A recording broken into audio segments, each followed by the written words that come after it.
Hi again.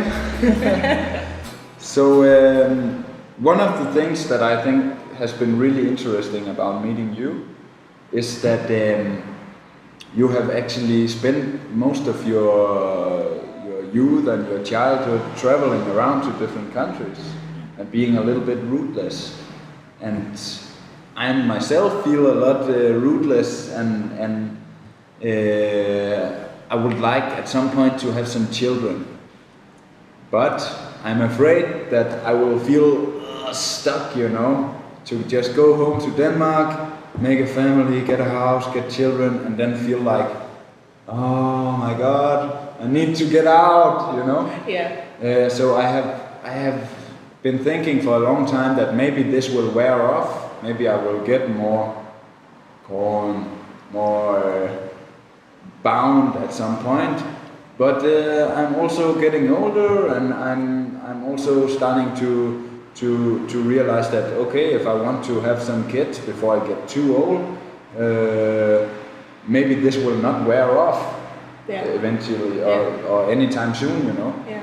So maybe I should consider getting some children on the road, or at least bring them on the road, Find someone who also likes to be around, to see the world, to travel, and to raise my kids on the way. Yeah.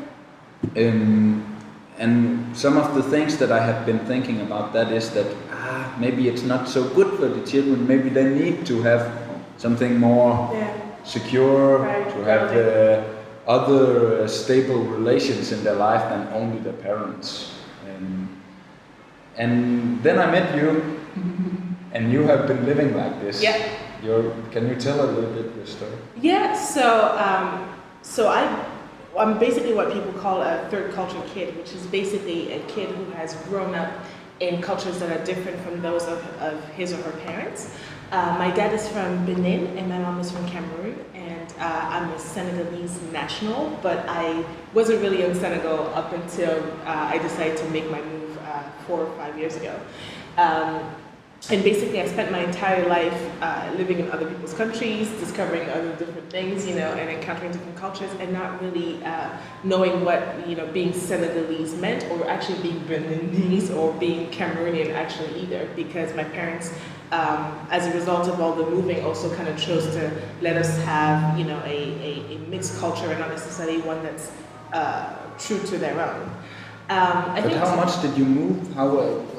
How many countries have you been living in? I lived in 7 countries before I moved to Italy for my university.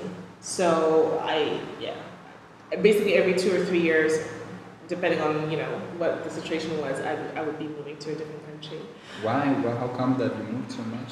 My dad used to work for a development program that basically made him move across the continent mostly. So he moved from country to country every 2nd or 3rd year, and then you just had to pull up the roots, all the friends you made in this country, all the boyfriends, all the every relation you had. Basically, my dad met my mom while he was on one of his missions in Cameroon, and that's where they met. And then my mom had never had this sort of life. My mom was a very rooted person, rooted in Cameroon and very close to her own family and all that stuff. And he basically, as after I was born, basically, they got married and they started going on the road. So I think, to answer some of your questions earlier about like what it feels like for a child really who's constantly on the road or constantly moving across, I think it's a very interesting thing when you're very young. You start developing relationships, but you're not quite at that point where like the relationships become like crystal clear, like super important and defining to your identity. That becomes a thing when you're like about 14, where people like, as a teenager anyway, it's already difficult. You always start having like all these questions about like who you are, what your role in life is. And when you are a TCK, I think that feeling of who am I, what's my identity becomes much more heightened at that time. But before that, I think it's very interesting for the children because you start learning about different cultures and you start seeing the world really in a very different way than most people really have. So you would actually say that it has been a blessing to have a childhood like this? Yeah, In a way, I mean, it's part of the reason that I'm able to communicate with you today as well, right? Like I used to grow up in a francophone, like a lot of different francophone countries until we moved in Swaziland, and I had to learn, English to be able to socialize and have friends and all those different things. So in a way, it's opened up a lot of different roads for me, a lot of different doors. I think it's also changed a lot of my perception also about the educational system, because I went from the French system to then the British and then to the American. So I have a different, I have a lot of different perspectives really when it comes to those different things. So for me, it's been a blessing. But I recognize that it can be also very difficult sometimes. There comes a point, and for each children it's different. For me, my identity crisis started to kick in when I was about like 14, 15, and I started to freak out. What changed? I got tired. I started feeling like I wanted to have like what other people had, which is like long-term friends, and be like, oh, I've known this person for 7 years and we've been best friends. That's something I didn't necessarily have, But for me, what changed the dynamics, or at least how I reconnected with my past and all the different relationships that I had in the past, was basically the internet.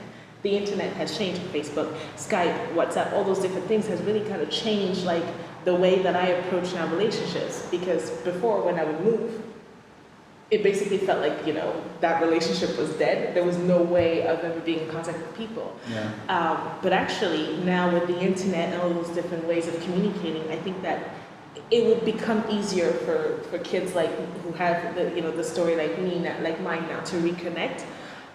In fact, I was able to meet with some of my friends from like middle school when I was in college, and that was really, really nice, being able to be like, oh, so that part of my life was true, and we're still, we still get along in some ways. Obviously, things have changed, but that feeling of like we're actually, all that stuff was real, and it's still something that we can connect to is really, really important for me. Yeah. So it's not something that you would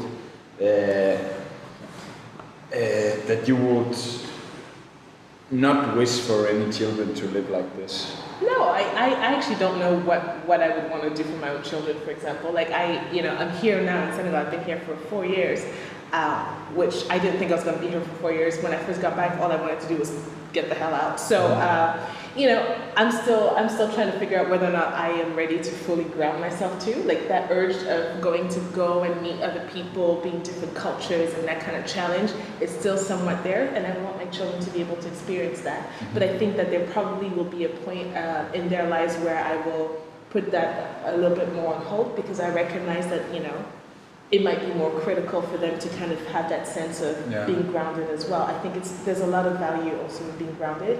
And I almost wish I had that experience as well, but Can't have it all. Can't have it all. So, yeah. But do you think a good option could be to actually involve the children in that decision making, to ask the children themselves? Of course, you cannot, if you have a contract for 2-3 years, then you have this contract. But before you take the next one, then ask the children, would you like to move now? Would you like to go with us to a new country, or should we stay here? Exactly. Do you think you would have, if your mom and daddy told you when you was 6-7 years, if you wanted to stay or wanted to go, do you think you would have agreed? At 6 and 7 years old, I think you can't really make that decision rationally, and I think most kids would be like, I want to follow you. Why would you want to leave me here or wherever? No, not leave, but stay at the place. Then the parents will just say, okay, then we stay stable one place if that's what the kids want. Because I don't think when you're 6 or 7, so say I've been doing this basically since I was 1. Mm-hmm. I don't think kids process that they have to they're renewing their relationships for up until maybe like 10 and 11, when it starts becoming like, wow, I have to do this again, like reintroduce myself, get new friends, all that kind of stuff. And it becomes critical, like the point where it starts getting tiring is when they start feeling like the whole like urgency of being a teen, Okay. Before that, I think most kids are like just happy to go and like, oh, this is new adventure, whatever. You can sell it to your child, And I think it's a great experience for them. But then there comes a point where I think, they start realizing that they're constantly I started having anxiety about like going to school. Yeah. The first day of school became scary for me because it always involved me having to reintroduce myself and try to figure out who was going to be the nice person in this class or whatever. And that process takes time, And so once your kid starts feeling like Actually, I'm feeling like I'm doing this often, and I'm not sure if I want to do that anymore. Maybe that at that point it would be interesting to be able to have that conversation. I wish my parents had asked me about this. I actually went to them and I told them, I want to stay. I don't want to move anymore. Like, stop it. And they weren't listening. But I wish that, that I think that that's a conversation that should be had. It has been really nice to get this story from your side, because I don't think I met anybody before who lived like this, and it has assured me that it doesn't have to be irresponsible to get children on the road. So thank you for introducing me to your life. Oh, you're welcome.